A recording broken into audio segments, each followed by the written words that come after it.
nada mais justo e ninguém melhor para falar sobre esse tema do que o Mauro. Então, Mauro. Para trabalhar dentro dos conceitos que eu queria. E tem vários slides aqui que são de uma apresentação anterior de um rapaz que faz essa arte lá na CRC, que se chama John, a nossa humanidade. Esse quadro, ele mostra para vocês uma imagem do que tem faltando, que a gente não tem noção de como é que seria o rosto. São as 8 espécies de humanos que viveram na Terra. Todos esses indivíduos que vocês estão vendo, à exceção do macaco que está aqui, que é a Lucy, ou a imagem da Lucy, que é um Australopithecus, do qual todos descendem, todos eles foram humanos. Todos eles foram humanos. Só que os grandes macacos, os elefantes, fazem a mesma coisa. Certo? Eles não se distinguiam muito dos animais. O que eles se distinguiam? Faziam algumas ferramentas. Então, se vocês pegarem, por exemplo, esse aqui que eu estou apontando é o Homo erectus. Houve algumas ferramentas de pedra e nunca evoluiu. Nunca passou disso. E aí nós temos que entender o que foi essa evolução, porque essa evolução passa a ser importante para a gente entender por que e o Vinícius deu essa animação aí com os neurônios, certo? Vocês veem vários cérebros, o tamanho dos cérebros. Então eu queria falar um pouquinho da evolução do ser humano, caçadores dos grandes animais, e liquidaram muitas espécies. Muitas espécies desapareceram no planeta por causa do ser humano, que economiza energia. E vocês vão ver, porque a comida cozida economiza energia. Você não tem que quebrar a comida da mesma forma que uma comida crua do que os outros animais no geral. E ficando de pé, que também é uma herança, ele nos veio menores, e passamos a ser uma espécie de filhos prematuros, certo? E sendo uma espécie de filhos prematuros, nós passamos a ter uma necessidade crucial de viver numa comunidade que protegesse as crianças. Ele tem aí, sei lá, 1.400 centímetros cúbicos. Um animal típico de 60 quilos tem 200 centímetros cúbicos, para vocês terem a ideia da diferença do cérebro humano dos animais em geral. Ele só pesa 2 ou 3% do nosso corpo, mas ele consome 25% da nossa energia quando nós estamos em repouso. Quer dizer, para poder alimentar um cérebro desse tamanho, economia de energia, e aí, a partir de um determinado momento, certo? Nós podemos passar por uma evolução mais forte. Comparando com os animais em geral, para vocês perceberem, e aí vocês vão ser humano, com abelhas, ou formigas, ou cupins, certo? Eles são capazes de montar uma sociedade complexa com milhões de membros. Fala do ser humano, por exemplo, nós podemos achar que nós falamos melhor que os outros animais, a nossa comunicação nos fez diferente. O papagaio, o elefante e as baleias têm capacidade vocal superior ao ser humano. No entanto, eles não estão capazes de fazer o que nós fazemos. Conseguem viver e se conhecer, formar uma comunidade. Só que eles têm uma dificuldade absurda de montar uma comunidade maior, dando os indivíduos com profundidade para criar vínculos de confiança. E não passam disso. Essa começou há 70 mil anos. Há 70 mil anos, por uma razão que não é clara para os cientistas, o nosso cérebro sofreu uma última mutação. Ele já era grande, o Homo sapiens já existia. Ele existia, segundo a literatura, há 200 mil anos, mas eu já vi referências de encontrados de esqueletos de Homo sapiens de 500 mil anos. E começamos a usar o cérebro que nós tínhamos de forma melhor. A partir daí, o homem tem uma rápida evolução. Ele tem uma rápida evolução. Sobre o ambiente, sobre os outros, coisas abstratas. O homem pode falar um do outro. Começou o que nós chamamos modernamente de fofoca. Você precisa de tempo para conhecer uma pessoa, para conhecer o outro indivíduo. Isso limita nos seres humanos. Existem estudos antropológicos e sociológicos que mostram que o limite é mais ou menos de 150 indivíduos. 150 indivíduos seria o limite do que uma comunidade suporta e que todo mundo consegue conhecer com relativa profundidade todos os membros. Outra coisa. E essa outra coisa veio da sua capacidade de abstração, certo? Ele começou a imaginar coisas que não existem, certo? simples pensar em coisas que não existem. Por exemplo, nós somos do Compre e Confie. O Compre e Confie não existe. Certo? O E-Conf não existe. A Lomadi não existe. Nós inventamos isso. Não existe uma realidade objetiva chamada Lomadi, ou nós inventamos isso.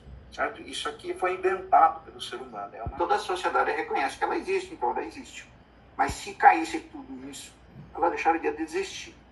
E junto com isso, se começou a criar mitos, ficções, ou no nosso caso da empresa é uma ficção jurídica. Uma empresa é uma ficção jurídica. Os advogados usam as mesmas coisas, nos mesmos valores, nos mesmos costumes. Você começou nas mesmas leis, você começa a criar confiança em larga escala. E aí você consegue criar sociedade que tem milhões de habitantes, ou milhares, ou milhões de colaborar em larga escala. Então, o vínculo, o que o cérebro nos deu primeiro, nosso cérebro, a nossa capacidade de comunicação, foi a criação de uma série de coisas que criaram vínculos de confiança capazes de fazer, por exemplo, uma coisa chamada Brasil. Mas Brasil não existe, de fato. As nossas fronteiras do mapa, se você for lá, não tem nenhuma linha que a natureza pôs lá. O Brasil podia ser maior, podia ser menor, podia não existir confiança. Uma série de ficções, de realidades imaginadas, compõem a construção de uma coisa que só o Homo sapiens tem, até hoje. Talvez nós vamos encontrar um dia algum alienígena de outro planeta que também tem, que é a cultura. Aparecem as culturas. E essas culturas, elas começaram com seres humanos que eram só coletores. Por exemplo, essa imagem que fica na Turquia. Esse é o templo religioso mais antigo que se conhece, de 9.500 a.C. Um tipo de animal não tinha domesticado nada, mas já tinha um templo. E aí vem outras coisas que acontecem na história. Os egípcios tinham os hieróglifos, e o ser humano vai se mostrando. Jericó, essa cidade de Jericó que fica na Jordânia, Israel, naquela região, é a cidade mais antiga existente. Quer dizer, ela tem muito dos nossos ritos modernos, ou os nossos ritos têm a ver com uma cultura que era uma cultura agrícola. Por quê? Porque o homem muito recentemente saiu da cultura agrícola. Se eles pensarem, 200 anos atrás, todo mundo vivia praticamente no meio rural, pouca gente vivia na cidade. Eu mostrei para o Vinícius essa imagem, o Vinícius ficou muito impressionado. Essa imagem é chamada Cova de las Manos. Certo? Eu estive lá, é um lugar na Argentina, na Patagônia, um lugar extremamente remoto. Uma cidadezinha chamada Barro Caracoles. Certo?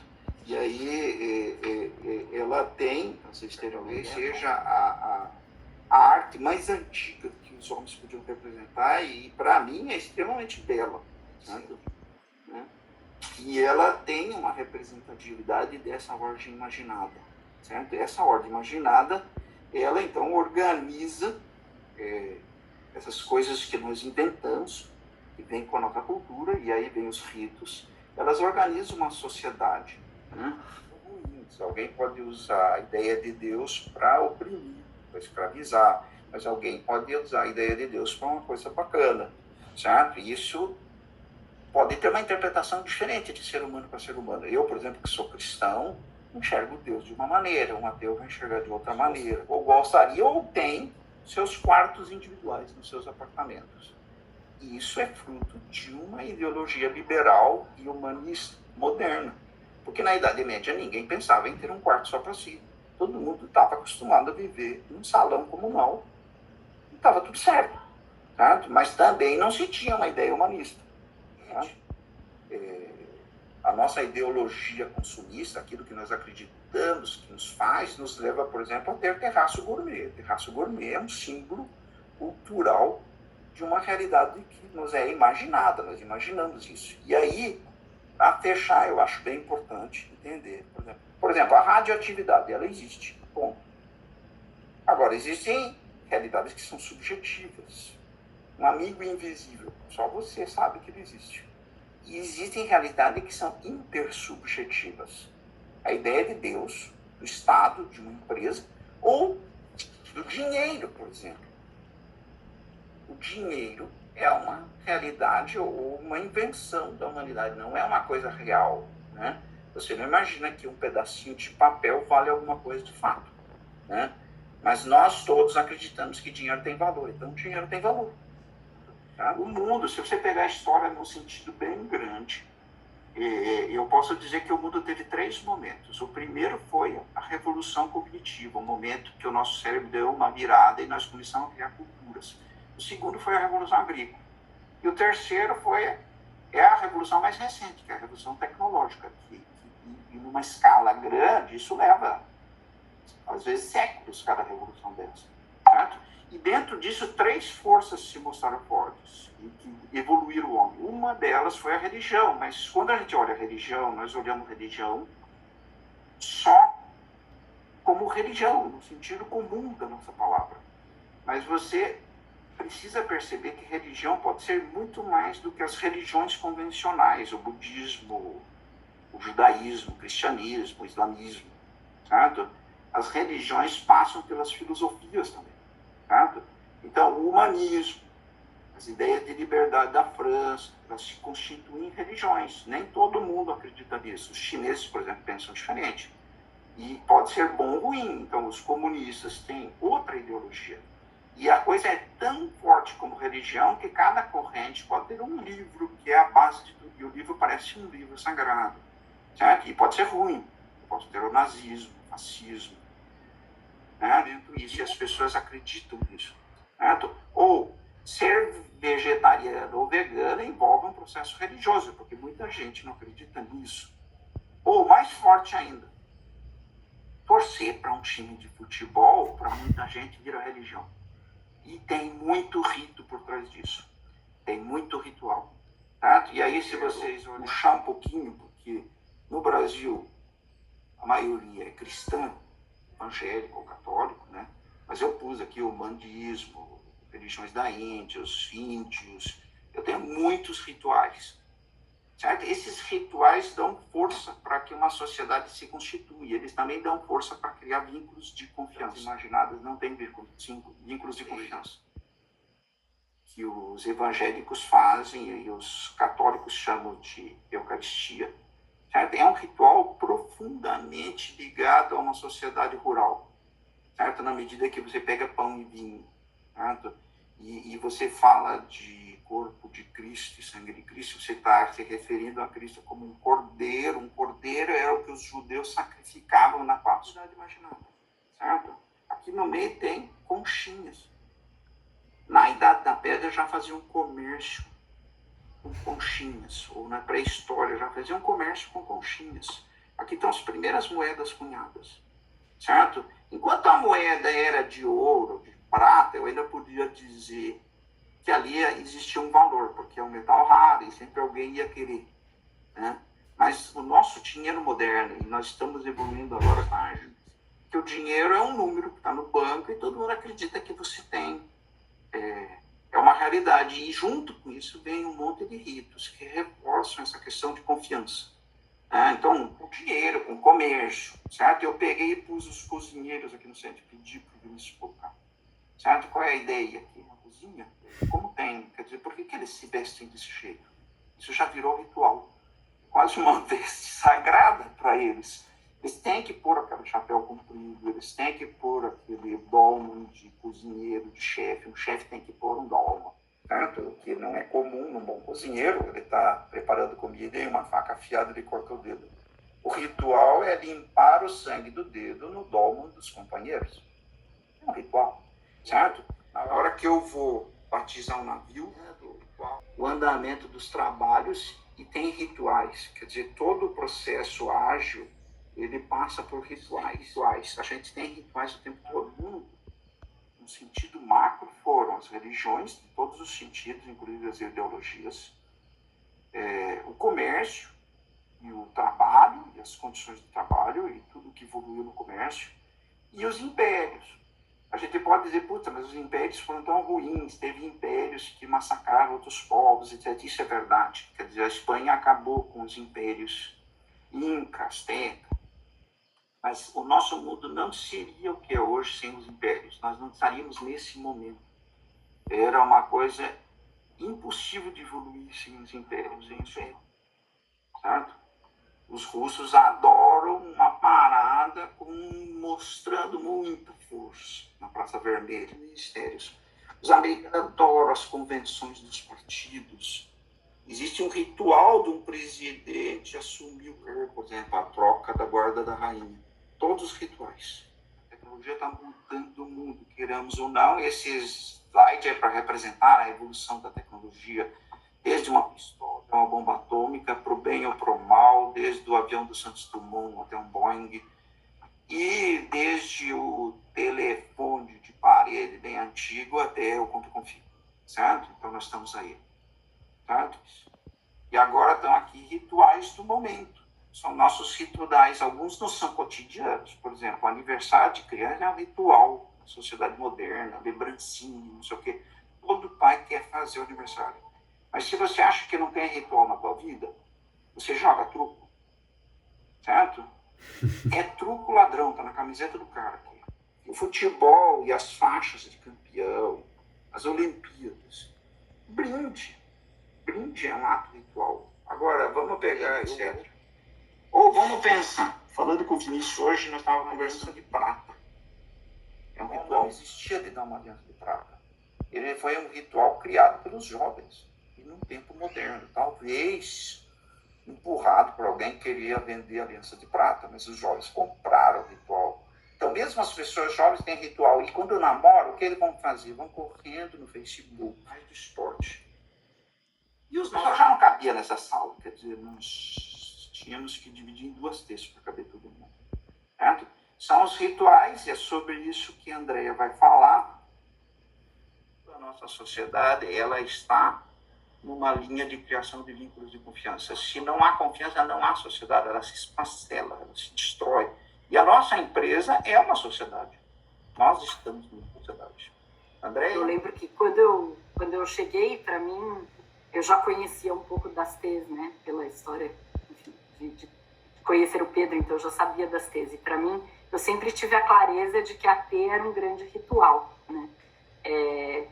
E para quem está recebendo um presente como eu estou recebendo, que é o movimento da sua mão, acho que não tem nada mais justo do que reforçar esses rituais. Por outro lado, também acho que a gente teve que evoluir, né, muito esses rituais, até porque, como você mostrou na última foto, as T's eram rituais presenciais. E essa revolução que a gente está passando agora, que provavelmente daqui a 30 anos vão dizer que a gente entrou numa nova era após pandemia, né? Eu já consigo imaginar, evoluísse esse ritual para uma coisa online, que tem suas vantagens, tem as suas desvantagens, né? As pessoas entram ali das Maldivas, do espaço sideral, do seu logotipo da Neotrust, né? Então, estão se criando outros rituais aqui dentro, né? De todo mundo poder estar, mas eu acho que ele continua tendo a grande essência, que é a gente estar todo mundo aqui juntos, né?